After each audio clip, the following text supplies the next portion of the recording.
అంటే ఈ తీర్థయాత్రలు ఎందుకు పెట్టామంటే చాలామంది వెళ్దామన్న అవకాశం వెళ్దామని కోరుకుంటుంది, కానీ వెళ్ళే అవకాశం ఎవరికి రావట్లేదు.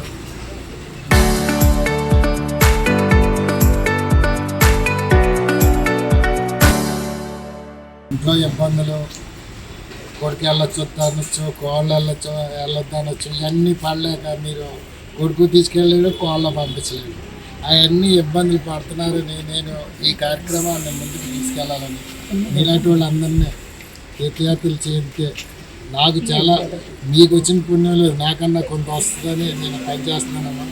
ఏదో ఎంపీ అయిపోదాం, ఎమ్మెల్యే అయిపోదాం, ఏదో మినిస్టర్ అయిపోదాం, అదైతే కాదు. మాకున్నట్టే మీకు పిల్లలు ఉన్నారు. మీరు ఈరోజు ఇలా కష్టపడుతున్నారంటే రేపొద్దున మీ పిల్లలే మీ భవిష్యత్తు. మేమందరం మాటలు చెప్పి ఓట్లు అడిగేసి వెళ్ళిపోతాం.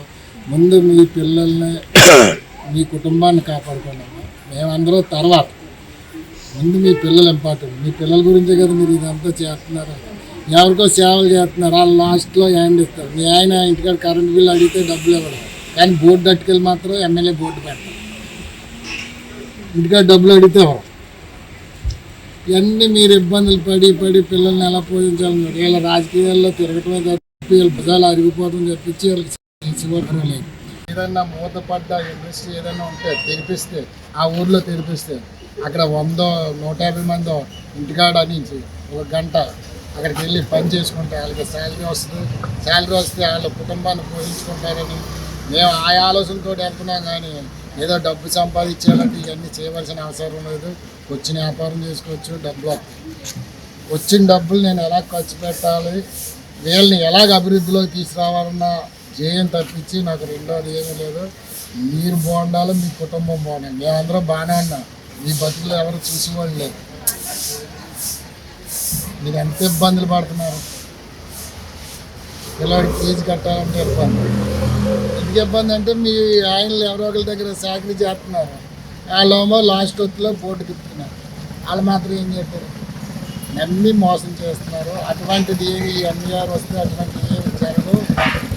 ఎలాగ కుటుంబాలను, నా కుటుంబాన్ని ఎలా కాపాడుకుంటున్నానో ఇప్పుడు మన కుటుంబాలన్నీ అలా కాపాడి బాధ్యత నేను తీసుకుంటాను. దానికి దగ్గరుండి పనిచేస్తాను. పెద్ద పెద్ద కూడా చూపిస్తే ఆ పుణ్యం ఆయనకి కూడా దొక్కుతుంది, వాళ్ళకి కూడా దొక్కుతుంది.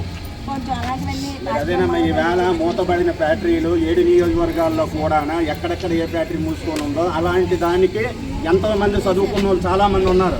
వాళ్ళందరికీ కూడా ఒక ఎంప్లాయ్మెంట్ ఇచ్చి వాళ్ళందరికీ ఒక జాబ్ ఇవ్వాలని ఒక సంకల్పంతో నిరుద్యోగులకు ఇస్తే రేపు వాళ్ళ కుటుంబం హ్యాపీగా బతుకుతుంది అనే ఒక సంకల్పంతో ఉన్న వ్యక్తి ముత్యాల వెంకటేశ్వరరావు గారు. హైదరాబాద్ ఫిల్మ్నగర్ కృష్ణానగర్ అండి. ఏంది జబర్దస్త్ నుంచి వచ్చిందండి. ఎంబీఆర్ అంటే ఒక ఎంపీ, ఏంది పేదలపాటి పెళ్లిది. ఆయన మన ఎంపీ గారిని గెలిపించుకొని ఎంబీఆర్ని ఈ అనకాపల్లి ఒక అంబేద్కర్ బ్యానర్. ఈ అనకాపల్లి అంటే పేదలపాటి పెళ్లిది. ఈ అనకాపల్లి అంటే ఒక ఎంబీఆర్ అంటే ఒక ఎంపీ. ఒక ఎంపీ అంటే ఒక నరేంద్ర మోడీ అంటే ఒక రాజ్ నర్సింగ్, ఒక అంశ గారు గెలిపించుకొని ఈసారి మంచి గిఫ్ట్ రావాలని ఆ సార్ భగవంతుడి ఏంది గిఫ్ట్గా ఇవ్వాలి నరేంద్ర మోడీకి అని మన ఎంబీఆర్ సార్ ఎంపీ టికెట్ గిఫ్ట్గా ఇవ్వాలని ఆ పరమేశ్వరుని ఆ సూర్యభవన్ సాక్షి కోరుతున్నాను. ఈసారి సార్ మంచి అవార్డు, మంచి మెజార్టీతో గెలుస్తారు, బంపర్ మెజార్టీతో తప్పకుండా కోరుతున్నాను. ఓం నమ శివాయ. మోడీ వల్ల మంచి భగవంతుడు కోరుతున్నాను. ఓం నమ శివాయ.